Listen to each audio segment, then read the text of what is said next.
Bienvenidos sean todos a nuestra séptima clase del curso Genios del Color.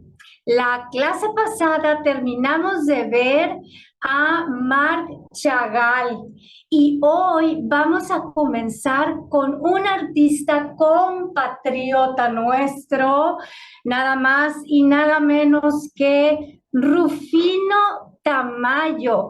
Fíjense algo interesante, que a Rufino Tamayo se le llegó a considerar entre los muralistas mexicanos, pero resulta que él en realidad fue uno de los artistas más representativos del siglo XX, pero no nada más, o sea, no concretamente del muralismo.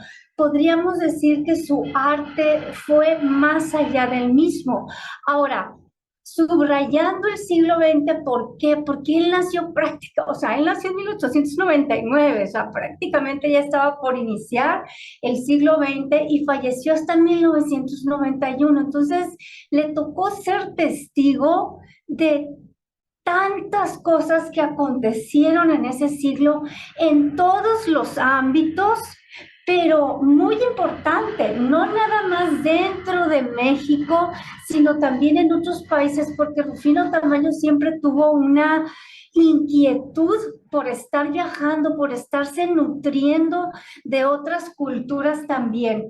Y eso fue lo que le llevó a cambiar el arte de México, cambió el rumbo del arte mexicano y lo volvió universal, que no nada más interesara a los mexicanos, sino que interesara a las personas de otros países también. Ese fue el logro de Rufino Tamayo.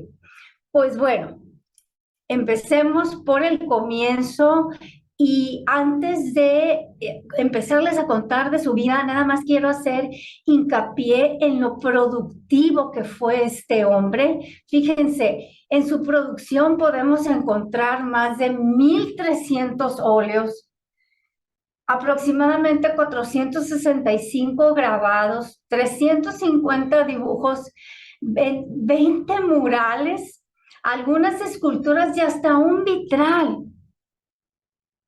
O sea, además, fue muy versátil porque trabajó muchísimas técnicas diferentes. Y él insistía, fíjense, él insistía en que, oye, es que el artista no es ese, ay, me voy a tumbar en mi sillón para ver cuándo me llega la inspiración. No, chiquitito. O sea, el artista es, ser artista es una profesión como cualquier otra y órale, hay que trabajar turno completo, mínimo 8 horas al día. Y si no sientes que traes la inspiración, ponte a pintar, ponte a esculpir y trabajando, practicando, caminando sobre la marcha, se te va a venir. Él era sumamente disciplinado y por eso tenemos una producción tan grande. Pues bueno, él nace en Oaxaca en 1899 con el nombre de Rufino del Carmen Arellanes Tamayo.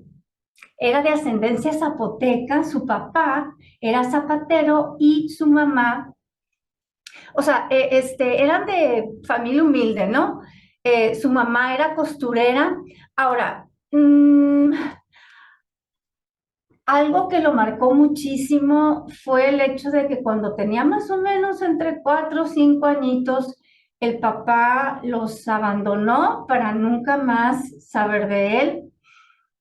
Eso, pues sí, o sea, se quedó en el corazón de Rufino por siempre y eso hizo que él y su mamá se volvieran todavía más unidos. Él va a desarrollar este amor, esta devoción para su madre profundísimas, pero sucede que la mamá se enferma de tuberculosis y fallece.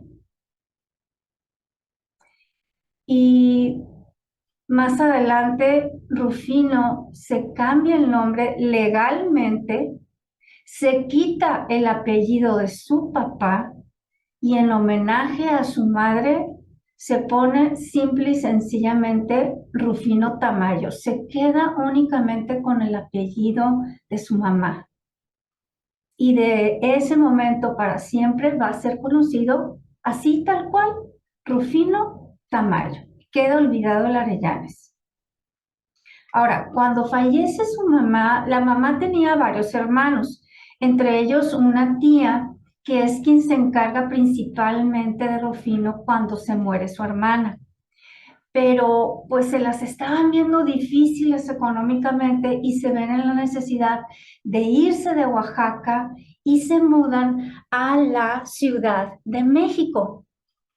Una vez que llegan, los hermanos abren una abastecedora de frutas en el mercado La Merced. Esto va a ser sumamente importante para el niño porque él desde chiquitos, pues entre 11 y 12 años, él ya se pone a trabajar junto con sus tíos y pues estar en ese mercado implicaba sumergirse en lo que eran los tumultos, la gente que iba y que venía, todo el movimiento que había cada día, todos los aromas, los colores, las texturas con las que entró en contacto diariamente, de sol a sol, y se vio sumamente impactado por ello.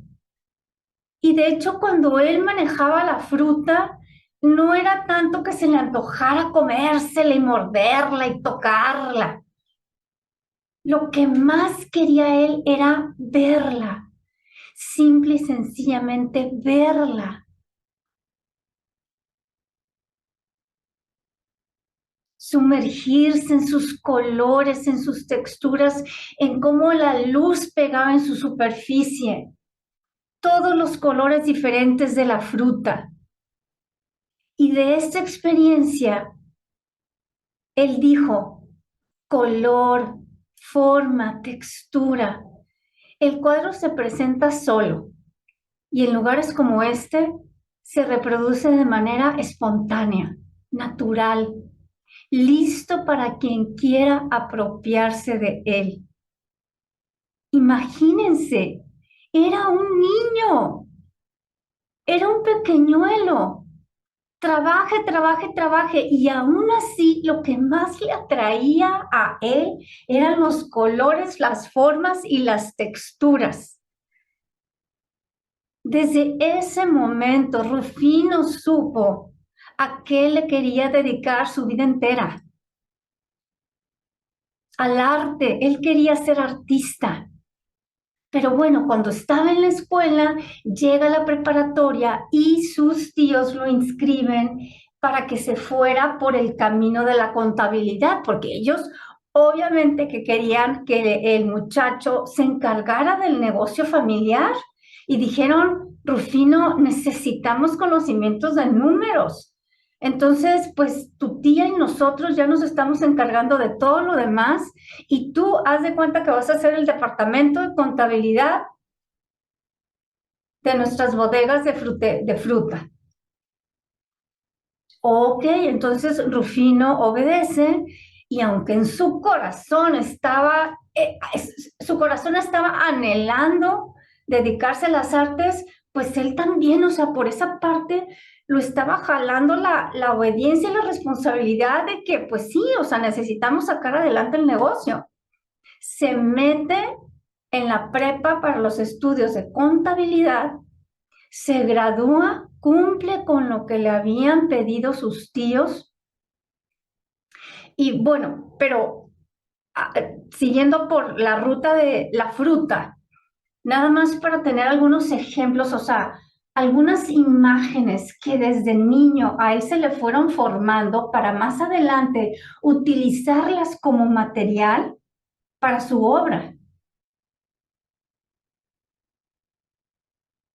Y él ya tenía esta visión es cuando nace allí en el mercado trabajando su fascinación por el color.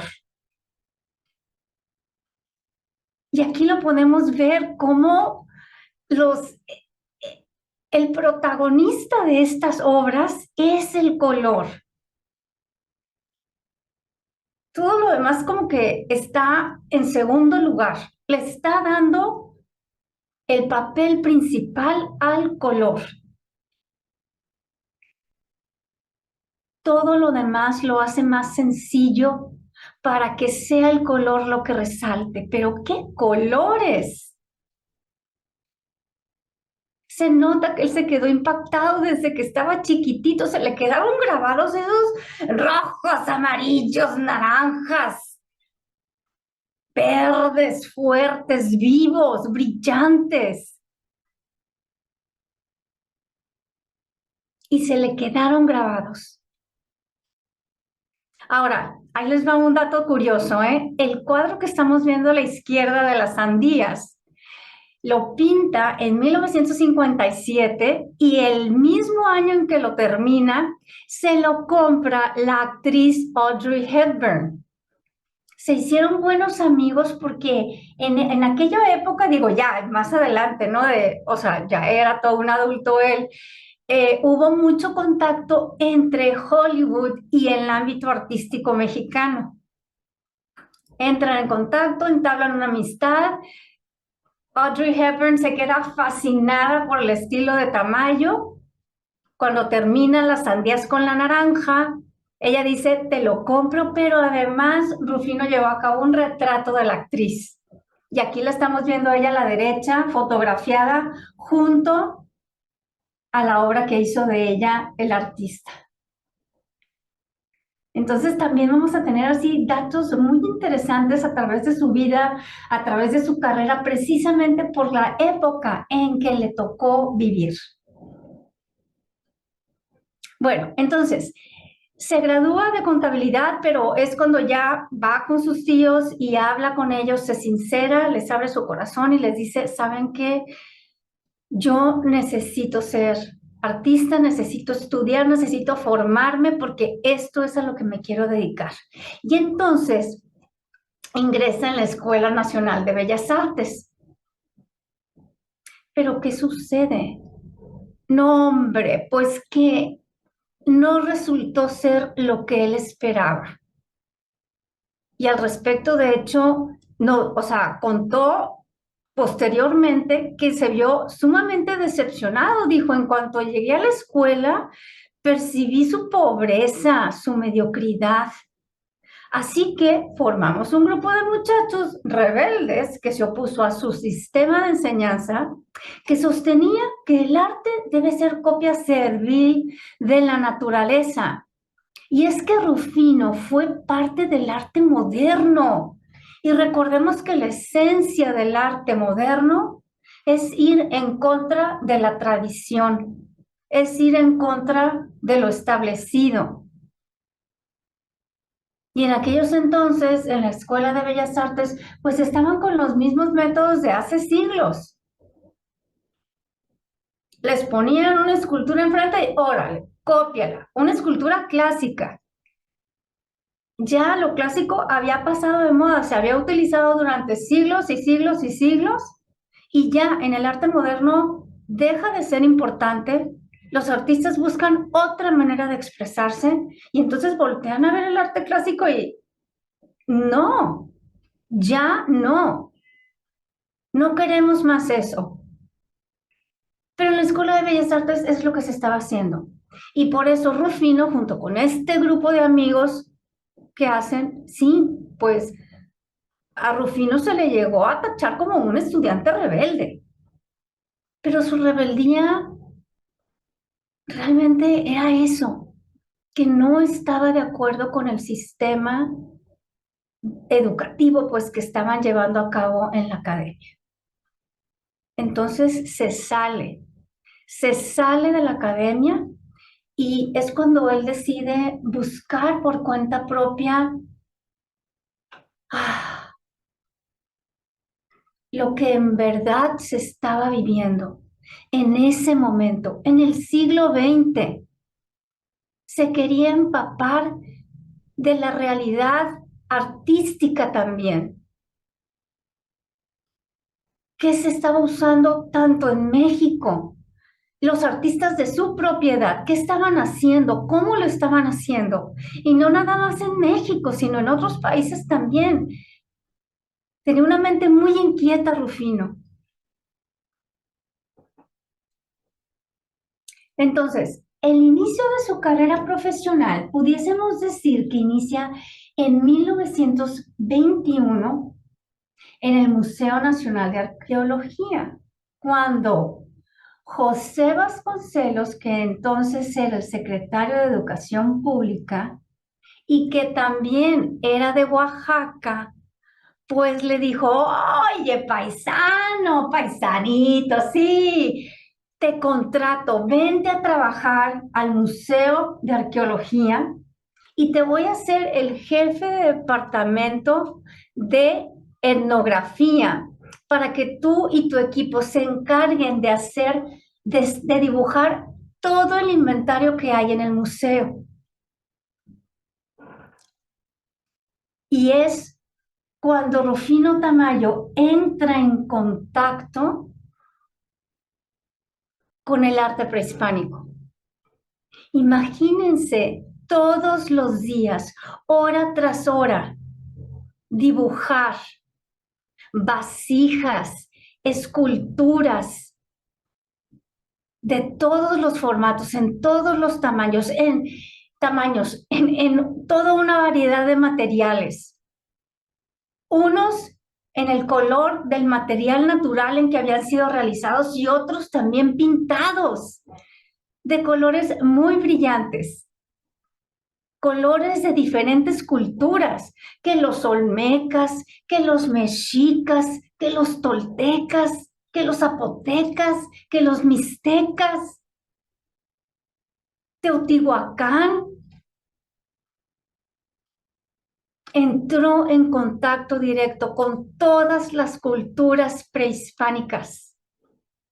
Y entonces, al igual que como el color cuando él era niño en el mercado La Merced, lo había influido de una manera tan profunda, de la misma forma el arte prehispánico lo impactó. Y estas fueron influencias que fue guardando para el futuro, que fueron formando poco a poco según lo que iba viviendo su propio estilo. Qué riqueza, pero además, qué privilegio que le habían dado ese puesto. Qué privilegio, no nada más escuchar hablar de estas culturas que formaban parte de su propio ser, sino manejarlas, tenerlas en sus manos, dibujarlas detalle a detalle, conocerlas íntimamente. Ya no le iban a contar, él las conoció directamente.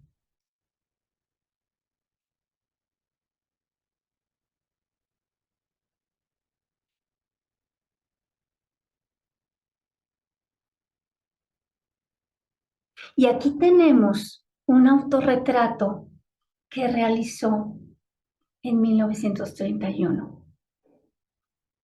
Y es impresionante cómo encontramos una influencia tan marcada del arte prehispánico, cómo está influido por esa geometrización de las formas.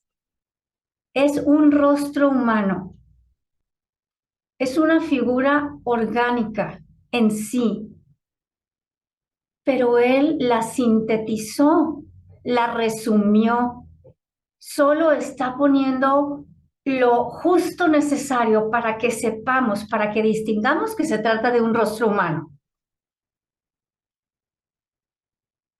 Cabeza, ojos, nariz, boca, pero no hay que las comisuras de los labios, hay que las arruguitas, hay que los pliegues, las diferentes texturas de la piel. No toda la piel está realizada en una sola textura, casi como si estuviéramos viendo una vasija hecha en un mismo material.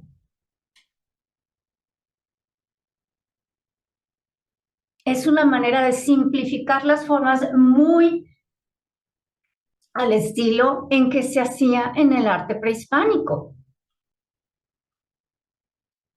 Es casi como si estuviéramos viendo una escultura prehispánica en este rostro pintado. Pero el fondo, oigan, el fondo, con ese color intenso. Entonces ya tenemos dos influencias en su estilo. El del colorido muy brillante que tomó de aquellas frutas que conoció de chiquito y el de la geometrización o sea, es haciendo como esculturas, pues, del arte prehispánico. Está formando su estilo, ese estilo que más adelante va a ser tan característico de él. Entonces ya tenemos colorido y arte prehispánico. Acerca del color, también agregó, México tiene una luz extraordinaria y otra que emana de sus artesanías. Gracias al contacto que tuve con ellas, me acerqué al color y a formas que están presentes en todo mi trabajo.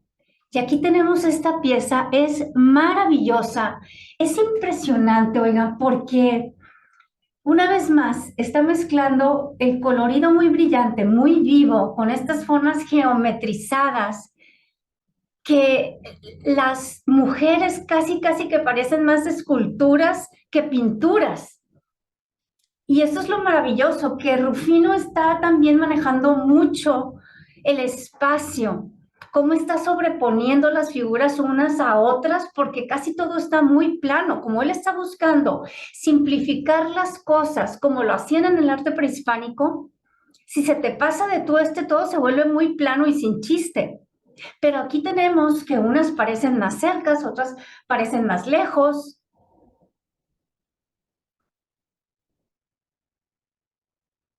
Está jugando con los planos, está manejando los espacios positivos y negativos para dar el efecto de profundidad, pero al mismo tiempo hay movimiento, no se ve todo completamente estático y utiliza el color precisamente para eso, porque el color tan brillante y los contrastes que forma a través del mismo nos llevan de una parte a la otra del cuadro. Abarcamos toda la superficie, pero además, cómo él nos está transmitiendo nuestra propia cultura. Está hablando de México sin utilizar palabras, puras imágenes, puros colores, puras líneas y texturas. Y nos está hablando de la esencia de México. ¿Podríamos ver este cuadro sin que nos dijeran quién lo pintó? Y de inmediato notaría, y no, esto se ve bien mexicano. Se le nota, lo grita. Eso era lo que buscaba Rufino Tamayo. También dijo, en el arte popular están mis raíces, que se fortalecen con expresiones y lenguajes artísticos llegados de otros sitios. Era lo que decíamos, que él buscó enriquecerse no únicamente de lo que se había producido en México, sino también fuera del mismo. Él quería actualizar el arte mexicano, él quería fusionarlo con las artes, con los estilos de otras partes, para volverlo universal.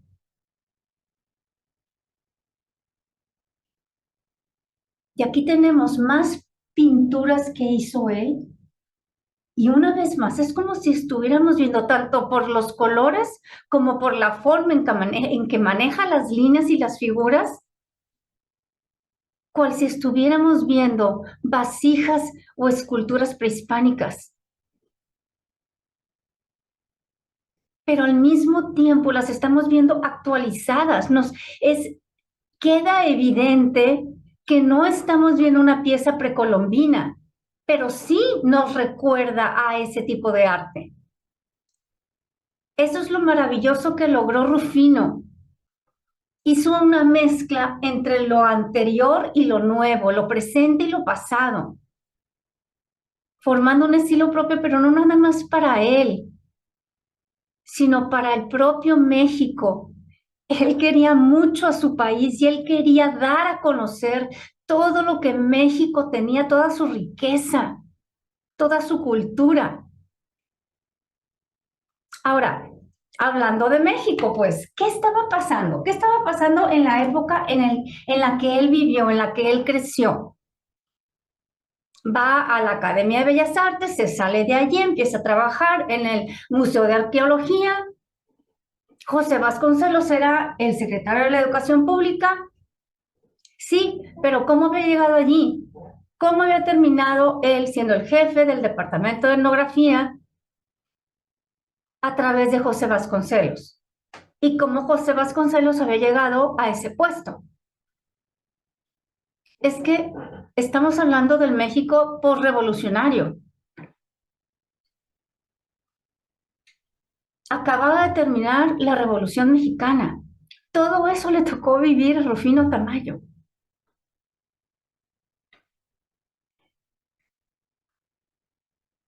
Y entonces, aunque la guerra había terminado, los que habían subido al poder buscaban hacer propaganda, o sea, como que meterles a las personas los valores de la revolución, que no se fueran a perder aunque la guerra había terminado. Y entonces dijeron, a ver, ¿cómo le podemos hacer? Pues que a la gente no se le olvide, que no se le olvide por qué luchamos. ¿Cómo le hacemos para que se queden esos valores en su mente, que los traigan constantemente y los guarden en su corazón? Entonces, llegaron a la conclusión de que el arte podía ser un medio muy sumamente eficaz para darle publicidad a esos valores sociopolíticos. Y entonces José Vasconcelos manda a llamar a diferentes artistas que más o menos ya eran de medio bastante conocidos en ese entonces, y eran nada más y nada menos que los muralistas. El famoso muralismo mexicano estaba en boga.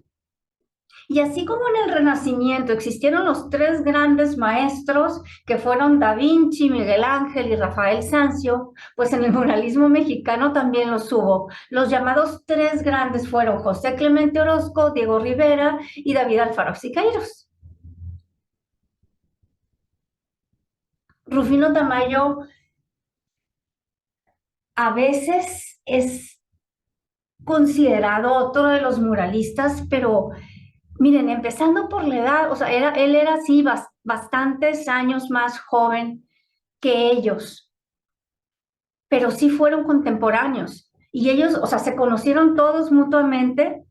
Es más, ellos reconocieron a tal grado el talento de Rufino Tamayo que le dijeron, hey, sé tú también parte de este equipo, hagamos algo por nuestro país, démosle publicidad a los valores sociopolíticos que nacieron a partir de la revolución. Y con José Vasconcelos hacen este planteamiento para llevar a cabo el proyecto de estas pinturas magnas llevadas a cabo en espacios públicos, porque ellos decían, si los llevamos a cabo en edificios públicos, pues entonces todo el mundo va a tener acceso a ellos, todo el mundo va a tener acceso al arte. No nada más la gente que compra pinturas y va y las cuelga en su casa. Ellos estaban en contra de eso. Ellos estaban en contra de la pintura de caballete. Pero Rufino Tamayo no estaba así tan conectado con la onda del muralismo, y por eso los tres grandes muralistas le llamaron traidor. y le llamaron burgués. Uy, decirte burgués era así como que el máximo insulto que podías recibir en aquel entonces, porque la revolución se había tratado justo de eso, guerra contra la burguesía.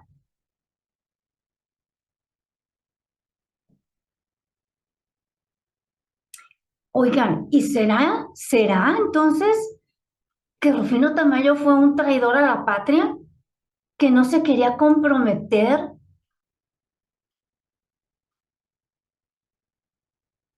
con reflejar lo que era su propio país?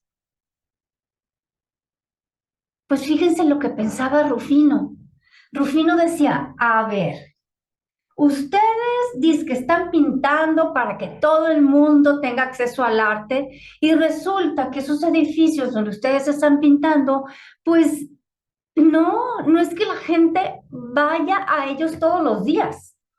O sea, como que vas si tienes únicamente un asunto muy específico que tratar, pero fuera de ahí nadie se para en ellos. Así que tú digas, uy, qué bárbaro, el arte está llegando a todas las personas, pues, pues sí, pero pues no completamente. Y además, esto es pura propaganda, o sea, dice que lo están usando para los valores del país, pero no, también se están utilizando para hacer propaganda política de los que están ahorita en el gobierno. Están utilizando el arte a su conveniencia. Esta era la opinión de Rufino Tamayo. Y por eso es que él no estaba totalmente convencido de pertenecer al muralismo. ¿Falta de patriotismo? No, él sí era patriota, pero el suyo, oigan, era un patriotismo sutil. Él estaba convencido de que no era necesario pintar a personas luchando con rifles en la mano o trabajando así como diciendo, los burgueses abusan de nosotros, ni tener que representar a mujeres llorando en un valle de lágrimas. Él consideraba que eso no era necesario para representar a México.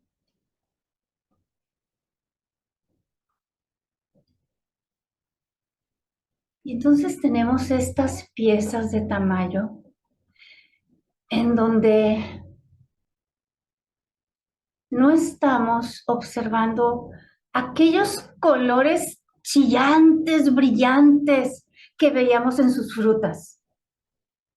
Esta es una paleta sumamente diferente. Y como él está utilizando pocos colores en cada pieza, pero llevados a muchísimas tonalidades diferentes.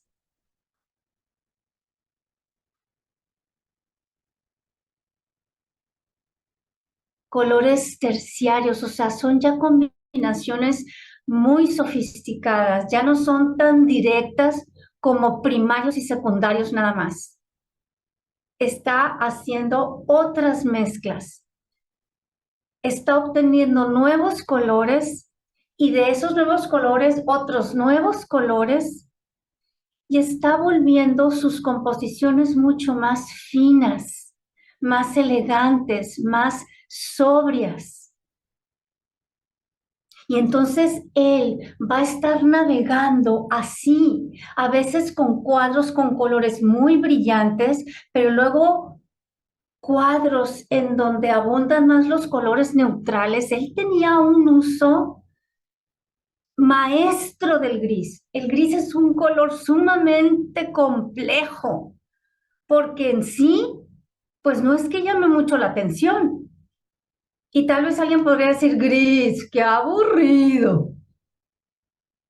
Pero él utiliza tantas tonalidades de gris y logra unos contrastes tan exquisitos a través de su neutralidad precisamente con otros colores